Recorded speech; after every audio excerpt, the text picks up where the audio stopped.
நம்ம already first பர்சனை வச்சு, அதாவது ஃபர்ஸ்ட் பர்சன் சிங்குலர் ப்ளூரல் வச்சு ஐயும் வியும் யூஸ் பண்ணி be verb, do verb, main verb, has, have, had பயன்படுத்தி வாக்கியங்களை வந்து உருவாக்கிட்டோம். மீதமுள்ள செகண்ட் பர்சன்ல சிங்குலர் ப்ளூரல், தேர்ட் பர்சன்ல சிங்குலர் ப்ளூரல், அதாவது யூ நீ, யூ நீங்கள், he she it names and they. ஓகேங்களா? இதை வச்சு இன்னைக்கு வாக்கியங்களை வந்து ஸ்பீடாக உருவாக்கிடுவோம். பி வெப் அதாவது செகண்ட் பர்சன் சிங்குலர் யூ நீயை வச்சு மறுபடியும் நம்ம பார்க்க போகிறோம். பி வெப் இல்லை நீ அண்ட் நீங்கள் ரெண்டுக்குமே வந்து பார்த்தீங்கன்னா சிங்குலராக இருந்தாலும் ப்ளூரலாக இருந்தாலும் ஃபார் செகண்ட் பர்சனுக்கு யூ தான் யூஸ் பண்ணுவோம். ஓகேங்களா? நம்ம இப்போ சிங்குலராக மென்ஷன் பண்ணிட்டு நம்ம வாக்கியங்களை உருவாக்குவோம். You are here.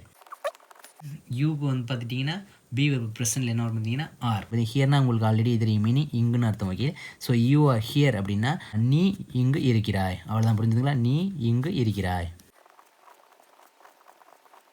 Okay, next past use பண்ண போகிறோம். பாஸ்ட் என்ன வருது? B வெர்பில் where. யூ வந்துட்டா வேர் வரும். யூ வேர் ஹியர் அப்படின்னா நீ இங்கு இருந்தாய். நெக்ஸ்ட் வந்து பார்த்தீங்கன்னா யூ வில் பி ஹியர், அதாவது ஃபியூச்சரில் வந்து பார்த்தீங்கன்னா will be. You will be here, நீ இங்கு இருப்பாய்.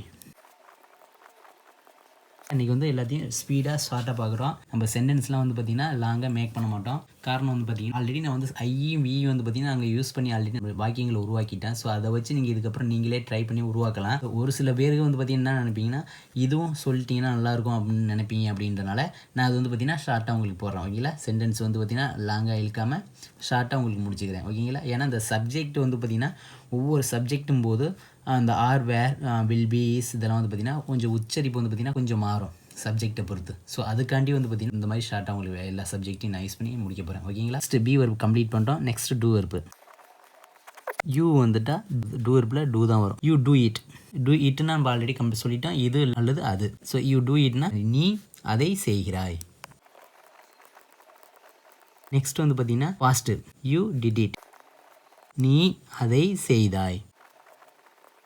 ஃபைனலாக டூ வெர்பில் future. You will do it. You will do it அப்படின்னா நீ அதை செய்வாய். நெக்ஸ்ட் வந்து பார்த்தீங்கன்னா main verb. You write a story. ஐக்கு யூஸ் பண்ணதை வந்து அப்படியே எல்லாத்தையும் இங்கே யூஸ் பண்ணிக்கிறோம். யூ ரைட் ஏ ஸ்டோரி அப்படின்னா நீ ஒரு கதையை எழுதுகிறாய். நெக்ஸ்ட் வந்து பார்த்தீங்கன்னா ப்ரெசண்ட்டுக்கு அப்புறம் பாஸ்ட். You wrote it. ரைட்டுக்கு பாஸ்ட் வந்து பார்த்தீங்கன்னா ரோட் ஏ ஸ்டோரி அப்படின்னா நீ ஒரு கதையை எழுதினாய். நெக்ஸ்ட் வந்து பார்த்தீங்கன்னா மெயின் வெர்பில் future. You will write a story அப்படின்னா நீ ஒரு கதையை எழுதுவாய். Next has, have, had, will have usage. You have a pen. உன்னிடம் ஒரு பேனா இருக்கிறது, இல்லைன்னா நீ ஒரு பேனா வைத்திருக்கிறாய். நெக்ஸ்ட் வந்து பார்த்தீங்கன்னா யூ ஹேட் எ பென். இதுக்கு என்ன மீனிங் பார்த்தீங்கன்னா உன்னிடம் ஒரு பேனா இருந்தது, அப்படி இல்லைன்னா நீ ஒரு பேனா வைத்திருந்தாய். ஃபைனலாக வந்து பார்த்தீங்கன்னா ஃபியூச்சர் போது you will have a pen அப்படின்னா உன்னிடம் ஒரு பேனா இருக்கும் அப்படின்னு சொல்லலாம், இல்லைன்னா நீ ஒரு பேனா வைத்திருப்பாய். நெக்ஸ்ட் வந்து பார்த்தீங்கன்னா அதே செகண்ட் பர்சனில் ப்ளூரல், அதே யூ வச்சுக்கிட்டு. ஓகேங்களா? ஸோ இதுக்கு வந்து பார்த்தீங்கன்னா இங்கே நீங்கள்னு அர்த்தம். யூ நீ அல்லது நீங்கள், அதாவது சிங்குலராக இருந்தாலும் சரி ப்ளூரலாக இருந்தாலும் சரி, be verb, do verb, main verb, has, have, had எல்லாம் ஒரே மாதிரி தான் வரும். ஓகேங்களா? ஸோ யூ ஆர் ஹியர், நீங்கள் இங்கு இருக்கிறீர்கள். இப்போ ஃபாஸ்ட். யூ வேர் ஹியர் அப்படின்னா நீங்கள் இங்கு இருந்தீர்கள். நீங்கள் இங்கு இருந்தீர்கள். இந்த யூ வந்து பார்த்தீங்கன்னா சிங்குலருக்கும் ப்ளூரலுக்கும் அந்த வித்தியாசம் இருக்குது பார்த்தீங்களா? நீ நம்ம வச்சுக்கிட்டோம்னா நீ இங்கு இருக்கிறாய், நீ இங்கு இருந்தாய் அப்படின்னு சொல்லுவோம். இப்போ பாருங்கள் அப்படியே டிஃப்ரெண்ட் ஆகுது. நீங்கள் இங்கு இருக்கிறீர்கள், நீங்கள் இங்கு இருந்தீர்கள். ஸோ ஏன்னா இது ஒன்றுக்கு மேற்பட்ட நபர்கள், அதான் ப்ளூரல். நெக்ஸ்ட் வந்து பார்த்தீங்கன்னா future. You will be here, நீங்கள் இங்கு இருப்பீர்கள். நெக்ஸ்ட் வந்து பார்த்தீங்கன்னா do verb. You do it. இதுக்கு என்ன அர்த்தம்? நீங்கள் அதை செய்கிறீர்கள்.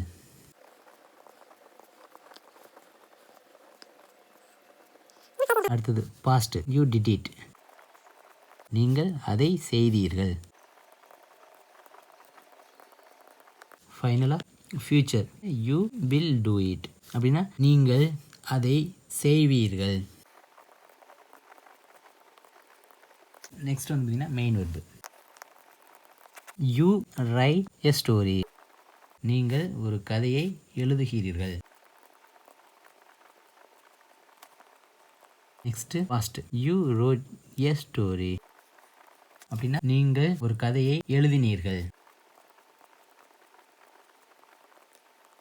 ஃபைனலாக future. You will write a story. அப்படின்னா நீங்கள் ஒரு கதையை எழுதுவீர்கள். ஃபைனலாக ஹேஸ் ஹேவ் ஹேட். யூ வந்துட்டு அதே மாதிரி ஹேவ் தான். You have a pen. உங்களிடம் ஒரு பேனா இருக்கிறது. நெக்ஸ்ட் வந்து பார்த்தீங்கன்னா past. You had a pen. உங்களிடம் ஒரு பேனா இருந்தது. அடுத்தது future. You will have a pen. அப்படின்னா உங்களிடம் ஒரு பேனா இருக்கும். புரிஞ்சுதுங்களா? அல்லது நீங்கள் ஒரு பேனா வைத்திருப்பீர்கள். நாம் ஆல்ரெடி ஃபஸ்ட் பர்சன் செகண்ட் பர்சனை வச்சு வாக்கியங்களை உருவாக்கிட்டோம்.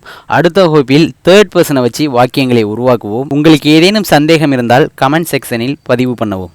மேலும் நமது சேனலை சப்ஸ்கிரைப் பண்ணி சப்போர்ட் பண்ணுங்கள், ஷேர் பண்ணுங்கள், மற்றவர்களுக்கும் பயனளிக்கும். நன்றி. மீண்டும் அடுத்த வகுப்பில் சந்திப்போம்.